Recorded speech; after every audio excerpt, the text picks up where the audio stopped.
காசு பணம் சம்பாரித்து சேர்த்து வைக்கிறது எவ்வளோ முக்கியமோ அதை விட நிறைய உறவுகளை சேர்த்து வைக்கணுங்க. அது இந்த மாதிரி சூழ்நிலையில் தான் நிறையா புரிஞ்சுக்கிட்டோம்.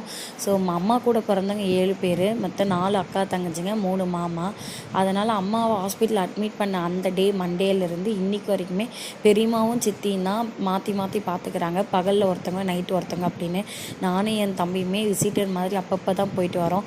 ஏன்னா எனக்குமே 2 குழந்தை அலோவ் பண்ண மாட்டாங்க. தம்பிக்குமே ஜென்ஸ் இருக்கிறதால லேடிஸ் வாலில் ஸ்டே பண்ணக்கூடாதுன்னு சொல்லிட்டாங்க.